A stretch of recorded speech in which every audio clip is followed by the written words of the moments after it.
guys, welcome back to my channel. I'm Jose Acosta, and today I am doing my first interview with my guest, David Gomez. He is well known as the owner of the Wrestling Guy store here in Huntington Park. How's it going, man? Good, how about you? I'm doing good, man. I'm honored to be the first guest. Man, I really appreciate it. I'm smiling under the mask, you can't even see me smile. Oh, trust me, I am too, man. So anyways, let's begin this. So what led you to become a wrestling fan? So I used to watch the Saturday morning cartoons, which were on every morning on Saturdays from 7 to about 12. And me and my cousin used to watch it. I used to watch it religiously, and he did too. And then one day, when Looney Tunes ends, that's how you knew the cartoons were done for the day. So he started asking me oh, do you want to watch something that's like boxing? I'm like, yeah, sure. So he flips the channel and he finds WWF Superstars. And then so I saw Hillbilly Jim and Uncle Elmer, and they were wrestling some two guys. And then after the match, they do the little square dance, and then they always show recaps of Hogan and stuff. And I said, oh, this is freaking amazing. And then so we finished watching that, and then after the hour, I'm like, well, what else is there? We didn't have anything to watch, so we went outside to play. But Sunday I woke up and I'm flipping the channels, and I find on Sunday after the religious shows, because Sunday was all about church. So you're flipping the channels, church and football. And you're flipping the channel, and then I found WWF Superstars. Wrestling Challenge, and then I started watching Wrestling Challenge.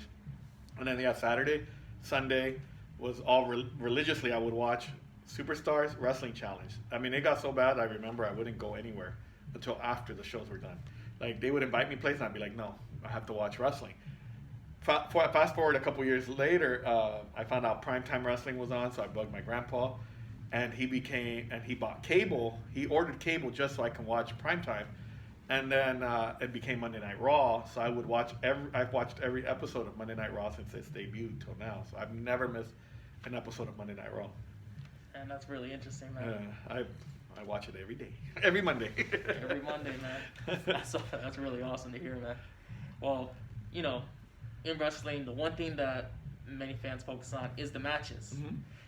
What have been some of your favorite matches growing up? Well, as a kid, it was Brutus the Barber versus Adrian Adonis, because I was a big Brutus the Barber Beefcake fan. I was such a big fan that I dressed up as him for Halloween. And so I saw him cut Adrian Adonis' hair. As I got older, I liked anything with Mr. Perfect, but then I appreciated more Macho Man and Ricky Steamboat from WrestleMania 3. I like The Undertaker, Shawn Michaels, the first one from WrestleMania. But my favorite probably is Daniel Bryan and Triple H, just because Triple H kind of established them.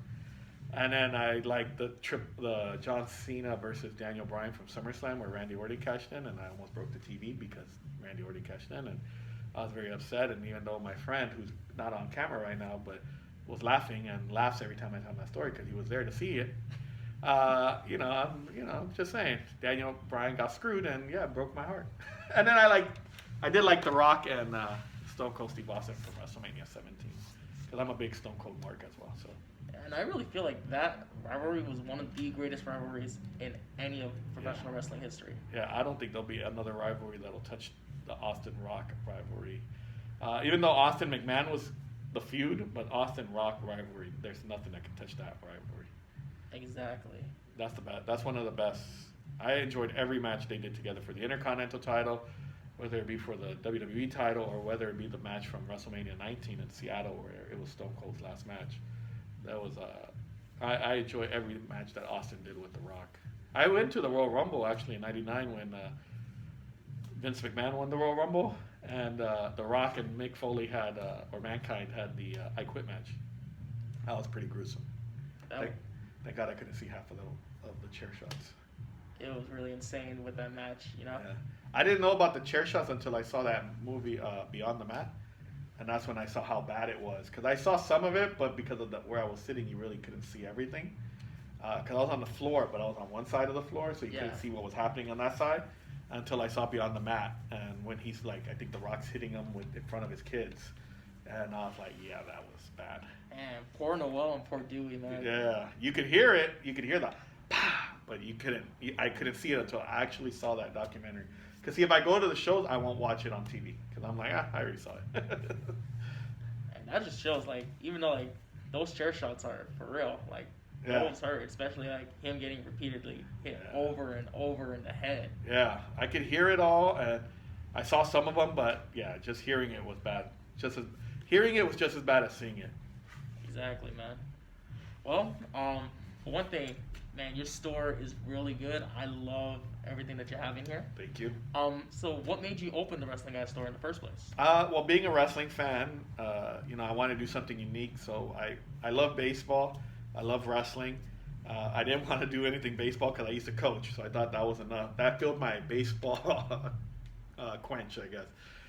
So I needed to do something wrestling related, and I didn't. I got married young, so I didn't wrestle. And so my wife was like, no, and I had a son pretty young. So she was like, no, you can't wrestle, you can't do that.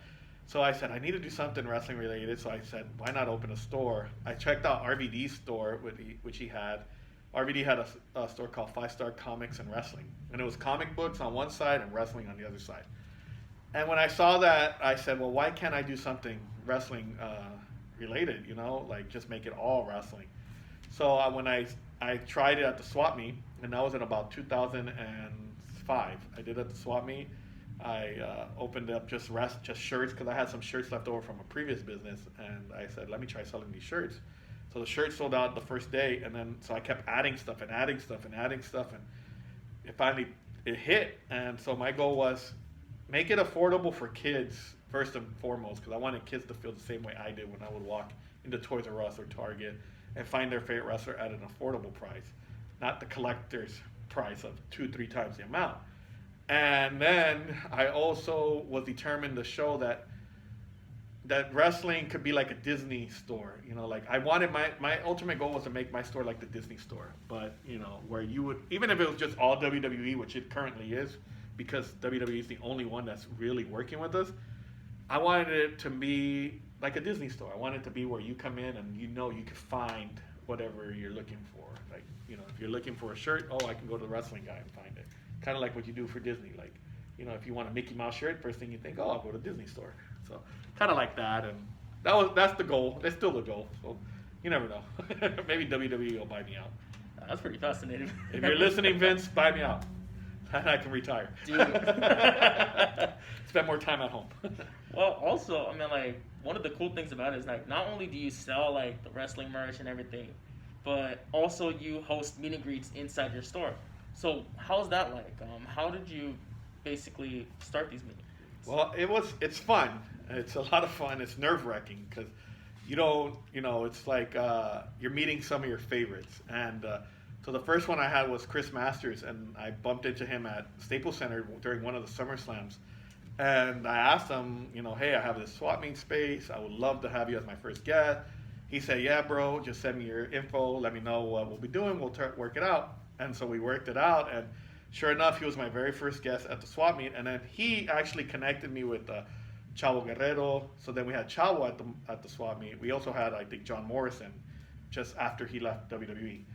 And then so that started there. So when we opened here, which was about 7 years later, if I'm not mistaken, 7-8 years later, we opened here at the store. And when we opened at the store, I wanted Chris Masters to actually be the first guest. I think he had a prior commitment and he couldn't do it. So I reached out to Chavo Guerrero Jr., who's a very supportive of the store. And he was like, yeah, bro, I'll do it. And he made sure he took very good care of me. He did the signing. He always makes sure that everything is good. And he did the store. And then he actually, same thing, he actually was connecting me with other people. And yeah, that's how we started. So both thanks to Chris Masters and Chavo, we were able to grow from there. So we've had like PJ Black, Wade Barrett, Shelly Martinez, Crime Time, Raven, Mick Foley. So the list kind of goes up, and it's just amazing. Sometimes I'll look up, at the ceiling, and I'll be like, oh my God, I can't believe we've had so-and-so. Or I'll go back and look at our videos, those review videos, and I'll be like, wow, I can't believe we've had this many superstars here at the store. Never thought it would happen. True that, man. And speaking of Chavo Guerrero, I did get to meet him with you guys, but it wasn't inside the store. It was over there at Expo Lucha last year in San Diego. Yeah. And he's a really nice guy. Yeah, I love Chavo. And speaking of, Expo Luchas and places like that, not only do you have your meet and greets in store, but you also kind of branch out and go to like Expo Luchas, you go to like LA Drag Con, you go to all these cons. Yeah. So how is that? How is it doing that? You know? It's fun, and the only reason we started was because of PJ Black and Melina. Melina, which is a former WWE diva, Melina. She actually had said, "Why don't you do some cons?" And I was like, "Well, I've never done them. I don't even know how to get in." So she kind of taught me how to do that side of the business, and then so I started reaching out to like Long Beach Comic Con, Palm Springs Comic Con, Ontario. We were part of Ontario's first Comic Con, and so we started doing all those. And they went really well. So Melina and PJ Black were very supportive of that. Now I work a lot more with Victoria, or Lisa Marie Varon, or Tara. And then that's how we got that. And then when it came to DryCon, what happened with DryCon was my son's part of the LGBTQ community. And I've always considered drag and wrestling to kind of be similar because you have over-the-top characters and all the glamorous costumes. And so I thought drag is almost it's the same thing, you know? So I said, I think we should mix it. So I reached out to RuPaul's DragCon and I said, hey, would you be interested in possibly having former WWE Women's Champion and Diva, Melina Perez? And they jumped on it. And so we ended up bringing Melina one year. The following year we brought Victoria, PJ Black, and Katie Lee Burchill, or Katarina Waters. And then the following year we brought in Darren Young, which I felt that was important to me to get him to be part of that DragCon because he's part of the LGBTQ community, and I thought he needed to be a part of something that big, and it's been amazing. And this year, unfortunately, COVID canceled it, but we were supposed to even be a little bigger because we were going to bring in like Kelly, Corey Graves, so we were going to actually do something big for DragCon this year. So it would have been fun, you know. And I love hanging out with all the queens, so I love them. I love all my drag queens. I love them all. They love me too. I might dress up in drag next time. I'm serious. I might do it. You might see me. Don't fall in love with me though. I won't. No, but like I think that's really amazing because you know, in wrestling, you know, it wasn't like praised as much before, but I felt like with the help of like people like Pat Patterson and R.I.P. Pat Patterson, by the way, yes. And of course Darren Young, they kind of led that towards, and I feel like now a whole new generation is starting to come up with that. Yeah. Including Nyla Rose, who was a part of AEW, who is also a part of that community and is transgender. Yeah. And she's one of the first women's champions to ever hold that. Yeah. You have Jake Atlas in NXT, and then you have Sonny Kiss also in AEW. You know, it's important. I credit a lot Pat Patterson. I credit a lot of Darren Young. I credit Nyla, Darren Young, Jake Atlas, and also Sonny Kiss. But another group that I do credit a lot for the big increase in LGBTQ is also, and I know people don't like them all the time, but I credit a lot of like the Bellas and the Iconics because I think the Total Bella show actually helped bring in a bigger audience to WWE, and I think they helped make it as well okay, you know, to be part of the LGBTQ community and enjoy wrestling. And I think a lot of the old divas have done a lot of work. So that's why I go with the Bellas. I give a lot of credit to Melina, Victoria, Kelly, Candice Michelle. A lot of these for Maurice, I think they've helped say like, hey, it's okay. You know, you guys can watch wrestling. And a lot of and TJ Perkins too as well. You know, he's a big ally of the LGBTQ. So it's crazy. Yeah, wrestling's changed, and I want to keep that growth going. So that's why I like taking it to like DryCon and all that, just to keep it growing and you know, let people know, hey, you can watch wrestling. It's not like before. Exactly, man. Even as a kid, though, it was hard for me to watch wrestling too, but because you know, as a kid, you were looked at as a nerd if you watch wrestling. Kind of like, you know, Star Wars. If you watch Star Wars, you were a nerd. Now it's the coolest thing in the world. But you know, wrestling is now the coolest thing. But back in my day, you watched Star Wars, you watched wrestling, you watched if you like comic books, you were considered like a nerd. So it's crazy how everything's kind of changed. I'll take that any day. Yeah, like, yeah. I love my wrestling. I love comic books. I don't care if you call me a nerd. Like, it's just my favorite thing. Yeah.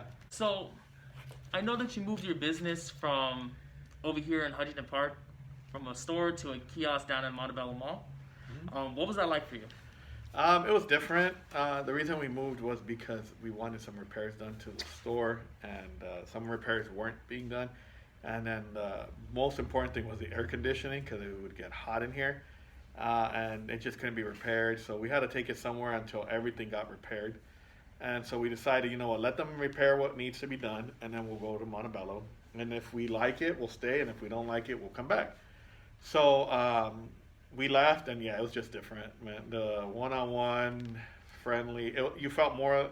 It was what I didn't want, which was, it was like, come in, buy your stuff, get out, and I didn't like that. I kind of like having that relationship where you come in, we could talk wrestling for a while, and just discuss what happened on Raw and SmackDown and NXT and AEW and all this, and then it just wasn't there anymore. So as soon as we got the chance to come back, we just said, you know what, let's go back because we need that bond again. So yeah, I just felt awkward, and I had to hold my pee every time because when you're at the cart, you have to hold it until you can get somebody to watch your cart until you can go back to the restroom, and it was horrible. I couldn't eat anything either. I bet, man. I avoided cheese. You avoided. All right. So, once you brought it back, man, it was really awesome to see that you guys came back after, I would say, like maybe 4 months or so. Yeah, it was about 3-4 months. Yeah. Great. It was a long. It felt like forever, but yeah, it went by pretty quick. And that was really awesome. Thank you. I also want to know, man, because you had so many meet and greets here. What have been some of your favorites? Ooh, well, anytime Chris Masters is here, anytime Chavo Guerrero has come in, I really enjoyed Kevin Nash. I think Kevin Nash is really awesome. I enjoyed having Kevin Nash too because he tells a lot of stories and he's funny. Like, he's just hilarious. Like, you don't think he's as funny as he is because you're his height and you see him on TV and you're expecting big sexy Kevin Nash to be that, that intimidating, but he's hilarious. Like, he will bust out little jokes and just a story. So I would say Masters, Chavo, Morrison, Melina, Victoria, Kevin Nash, Mick Foley. Oh man, there's a lot. Wade Barrett, PJ Black. They've all been my favorites, but they've all been favorites for different reasons. So I would say they've all been pretty good. I can't really pick one or even three of my tops, but they're all good for different reasons. That's interesting, man. It's like when you have a favorite kid. You'd say you don't have a favorite, but you do to a point because you have a favorite for certain things. So I have a favorite signing because of certain reasons. Yeah. So that's pretty cool. That's awesome. And also, speaking of which, about interesting, what have been some of the more interesting moments in meet and greets that you probably had over here? Oh man. I had one guy that came in and he bought Maurice all the barbecue sauce and beef jerky she wanted. He just bought her. So she gave him a special a magazine that's like you could only find like in Canada or something as a thank you. So that's one. Let's see what else. I love seeing all the expressions they make when we present them the boards. So that's really cool. One most recent was T.J. Perkins. One of my favorite moments with T.J. Perkins is because he's an LA boy. He grew up wrestling here, and then now he's going on our ceiling. And for him, it was an honor because he felt like he's finally earned something here in LA. And just see his expression was just pretty cool. So it was very memorable. But yeah, I would say probably my favorite is that when they bought Maurice all the barbecue sauce and beef jerky and everything that she wanted. And I know you were getting into that ceiling moment, and I kind of want to talk about this because one thing I love is uniqueness in stores. And just to give out a few examples is like, with Jimmy's World Order in LA, they have their backdrop with their sign, with their logo on it, right, and the wrestlers signed that. Pro Wrestle Tees down in Chicago, they have a door where they have the signatures. Okay. For the wrestlers. Yeah. But that's yours, pretty cool. Yeah, I know. But yours is the most unique of all because with yours, not just an autograph, but you basically hang them up in the ceiling so everyone can see it. Yeah. And it has some beautiful artwork done. I mean, I don't know if you guys can see back here, but like he was saying about the TJP one, this is an example. So, what made you think about putting these ceilings, like putting them up on the ceilings for everyone to see? Honestly, so when I went to RVD store again, I saw that he would have ceiling tiles. And what he would do is he would add, like, if he had Booker T, so he had Booker T's gloves. He had Bret Hart, so he had Bret Hart's gear up there and signed the tile. We wanted to kind of replicate that, so we started kind of doing that. My friend Anthony, who is the artist for this, decided, you know what? Let me try drawing a board for them and seeing if they sign it. So he did, and he started. It was only supposed to be, originally it was supposed to be Hall of Famers only. And actually I fell in love with the idea, so we started doing it for everybody that came in. And I think it was, if it wasn't for him and his idea of doing this, I don't think we would have that uniqueness. I wish we would have done it right away when we opened because we're missing some boards, like we're missing Crime Time, which really pains me not to have. And Shelly Martinez, I think also is another one we didn't have, which was Aerial and ECW. And Daphne, you know, God only knows if we'll see Daphne again here in the store, but there's some names that should be up there that we didn't, that we had before we did it. So I always credit Anthony for the idea. The only credit I give myself is for bugging him enough to do it for everybody. But it was his idea. He wanted to make it something different, and it's worked out. So, you know, I call it the original Ceiling of Fame because there's other places that have copied the idea. So this is the original one, and I'm very proud of it. I mean, everybody has their own, like you said, other stores do it their way, but I think this is pretty cool because if you can't read the signature, at least you know who it is by I'm just looking at it. And when little kids come in and they see and they look up and they're like, "Oh, Rey Mysterio!" They're like, I mean, they're just so excited because they're like, "Oh my God, Rey Mysterio's been here!" And then of course, right after that, they go, "When is John Cena coming?" So I always tell them, I don't know, maybe someday. But yeah, I credit my friend Anthony for all that, and then the big NXT board that's back there, he created that as well. So if it wasn't for him, the store would be completely looking probably a little more dull. It would be very dull. And you know, the good thing about it with that John Cena one, you're gonna say like what all marks would basically say, like, oh, you know, he's here, but you just can't see him. Yes. You know what? I'm gonna use that one on the next one. I didn't think about that. I really didn't. I'm gonna do that next time somebody goes, "Where's John Cena?" I go, "Oh, he's here. He just can't. His board's up there. You just can't see it." Exactly. There we go. Exactly. There you go. Right. But yeah, everything that he signs, I'm still that idea. I said it's done deal. I'm gonna copy you. I'll accept it. Thank you. People copy me all the time. So. With COVID-19 affecting every business from up in Six Flags to big corporations down to the smallest, how did it affect your business?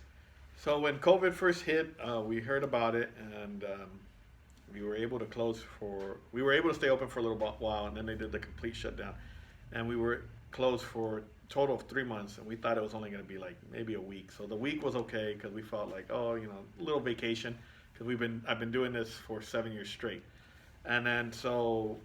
After the week, and then it kept getting extended and extended and extended. It got a little scary because we weren't sure how we would come back, especially because so many other people were out of work or furloughed or unemployed. And so we were like, man, you know, people are going to have to choose now between an action figure or, you know, or food or something, you know. And I only say that because my kids will be like, oh, buy me this and buy me that. And sometimes I have to tell them, no, I only have so much for this.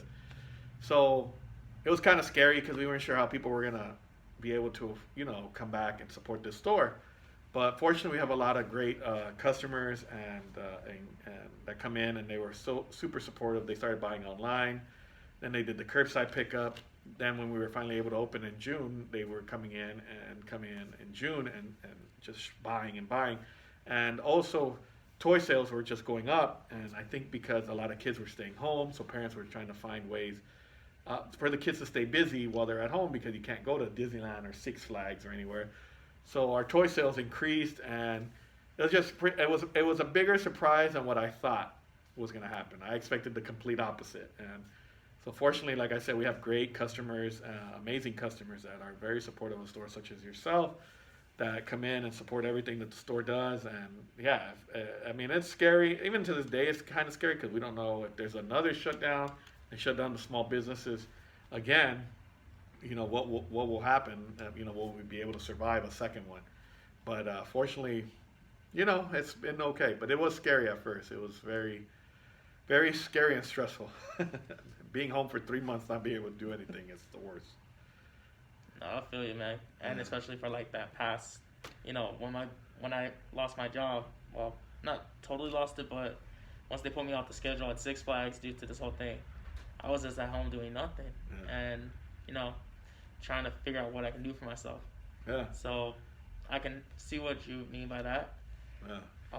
Because it is scary because you don't know, you might have a favorite figure come out and you have to decide, do I want that $20 figure or do I save that $20 for in case I don't go back to work a year from, for 2 years or, a year from now. So that's what, in my head, that's what was just playing. Like, man, are people really going to come out to buy action figures during this pandemic? But fortunately, again, great customers. Exactly, man. And also, man, with you reopening the store, you've also, for a short time, brought back the meet and greets during these times. And I want to know, what precautions did you take to keep the safety of us, yourselves, and of course the talent that you bring in?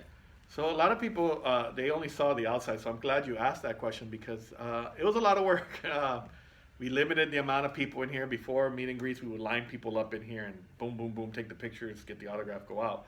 So we maybe have like a line of 10 people and then bring them in to do all that. Now we've made a number system, kind of like a meat market or a DMV.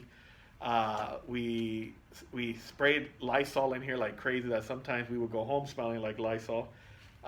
Maybe after every guest, we would Lysol the table, Lysol the pens, the markers, make sure everybody has a mask coming in. We would Pine Sol, mop the floor with Pine Sol because Pine Sol was proven to be like a COVID killer. So we Pine Soled the whole floor. We would make sure we tried to avoid lines from outside, but if there was a line, keep everybody 6 feet apart, 6 to 7 feet apart. Sanitize every guest's hand that came in. We started taking temperature of every guest that came in. We would start ask screening questions for every customer that came in. And it was a lot of work. It was honestly probably a lot of work to do the meet and greets. And now, unfortunately, the numbers just keep rising. And I feel like it would be irresponsible now with the numbers rising and hospitalizations rising and everything to run a meet and greet. So that's why with the restrictions and with the news of the numbers rising, I thought it was best to stop it for now because even though we do it safely, there's always that chance of just never knowing. So, when you have a group outside all the time lining up and it's not the best thing in the world to do. So it was just it was either the health of others or making money. And we said, you know what? The health of others is more important. And I personally would feel guilty for it. I live with 2 elderly people and I just started thinking to myself how I would feel going home and passing this virus to my grandpa or my mother-in-law. And so I said, if I feel that way, I can only imagine what somebody else would feel like coming to a meet and greet, getting sick, and passing that virus to somebody else. So I said, no, it's time to cut it until the numbers drop down again, and then we can bring it back. And then they would feel responsible to bring it back.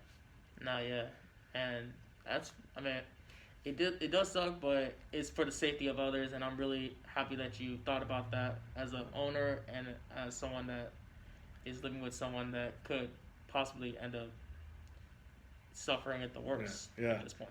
Yeah. So we wanted to bring back some normalcy, so that's why we brought him back. But now it's just not worth the risk, and it's not worth the risk not just for us, but not worth the risk for you or for anybody because everybody reacts differently to this virus. So, and for those that don't believe in the virus and say oh, it doesn't, I don't want to find out.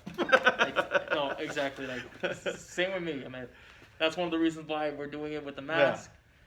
And, just kind of make sure we keep safety and everything. Yeah, we don't want to find out if it's real or fake or anything. It's better to be, in my eyes, it's always better to be safe than sorry. Trust me, I've heard stories from others, and I have one of my family members going through it right now, and it's not pretty, as people would say it, people would think. Yeah. I just had a friend when you came in. That friend had it a month or 2 months ago, and yeah, he described it, and I said, yeah, that's the end of the meet and greets for now.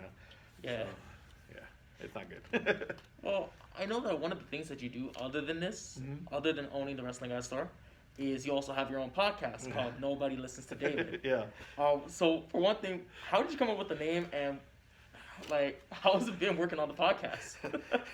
So the name came because I had one of my former baseball players here, and I was trying to offer a teammate of his that I used to coach a job of recording our meet and greets because he was getting into videography. And I would talk to him about it, and he would be like, well, we'll see. So I said, man, nobody ever listens to me. Nobody listens to me. I go, I do it all the time. I mean, if you're here constantly, and anybody that's here at the store will tell you that, I always say, like, damn, nobody ever listens to me. So the guy was sitting there, and he's like, nobody listens to David. And I'm like, boom, that's a perfect name for a podcast, and it's a perfect name. So originally I wanted to create like a YouTube show. And I was just so if you go on YouTube and you look up Nobody Listens to David, you'll see clips of me like giving the worst advice to people. So there's one of my son who's a basketball player, and I'm supposedly teaching him how to shoot a free throw. The funny part about it is it took 20 takes because I kept telling him shoot from the waist, which is wrong. I go, if you want to make it, shoot from the waist. He kept making the shots, and I needed him to miss. So at the end of the video, he misses finally, and he says, that's why nobody listens to you. Everybody, after they saw the video, was like, wow, your son's a good actor. I go, he wasn't acting. He was already frustrated because we had to keep cutting and starting again. So that's how it started. I kept giving bad advice. My best friend, Alfred, who's no longer with us, he was very supportive of the show. And so he did all the clips with me. And then we did the podcast, and the podcast was just me talking about, and it still is, of just me talking about like my past like experiences with like girls and dating and just stupid crap that I used to do. Like the world's like getting on a roller coaster because my girlfriend was wearing booty shorts, and thinking I was being a perverted teenager. I was thinking I was gonna get some, when she goes home, if you get on with me, I'll give you something. I ended up getting on, and all I got was a kiss on the cheek. So that's what Nobody Listens to David. It's a lot of work. As doing podcasts, but it's fun. It's my relief from here. That's really interesting. Man. Yeah. So check it out on YouTube. Thank you, by the way, for promoting that. No, of course, man. Because I want to try to get into most of the detail that you not only like with the store, but with everything else that's going on in your life. Yeah, it's crazy. If you ever want to see how crazy I really am, I'm a chatterbox. But if you really want to see how crazy I am, listen, Nobody Listens to David, and you'll be like, wow, this guy went through hell. And that's on Apple Podcasts. Yeah, right? Apple, Spotify, YouTube, it's everywhere. Just look up Nobody Listens to David. I guarantee you'll get a chuckle every now and then. And I'll make sure I put that down on the description below so you guys can see that. Yeah, it's crazy. The last two questions I want to ask you is, who would you love to see at the Wrestling Guy store as a meet and greet? There's two. There's Stone Cold Steve Austin, and of course, my favorite Daniel Bryan. That's the goal. I think once I get both of them in, if I ever get both of them in there, I think I'm retiring from meet and greets. I think that's it. Like, I would like John Cena too, but yeah, once I get Daniel Bryan and Stone Cold Steve Austin walking in here, that's it. I try to think of like the women, maybe Charlotte or Becky or Sasha, probably. But yeah, Asuka. Asuka would be good too. Yeah, Asuka. So Stone Cold, Daniel Bryan, Asuka. Then I can retire. Those ones are amazing. Yeah, nobody else. The last question I want to ask you is, who are we going to see in the store next? So I think we'll have, so if COVID numbers go down, then we'll have Jazz at the end of the month. We'll make up the Heath Slater one at the end of February. We'll make up the Aiden English and Shao Guerrero maybe at the beginning of February for our store anniversary. We're talking possibly maybe the Hurricane coming in. We want to make up the signing with Gail Kim, Lita, and Christy Hemme. And we're planning maybe one or two big ones, which I can't say because I don't want to jinx it. But I'm hoping it'll happen sometime in the spring, maybe summer. And I'll just say, If you're not for it, then I can't, without getting too much away, I'll just say, if you're not blank, then you're against us. Is that what the teaser was on? Could be. Could be. Being worked on, that's all I can say. Oh, man. Okay, so... Let's hope COVID goes down.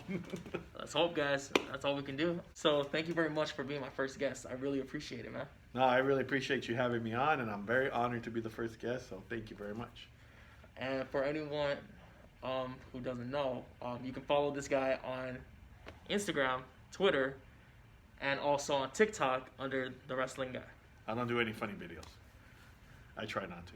One of them you did. Yeah, well, just one. The Wrestling Guy store, so I will put it down on the description below. Once again, thank you for allowing me to do this. Oh, thank you.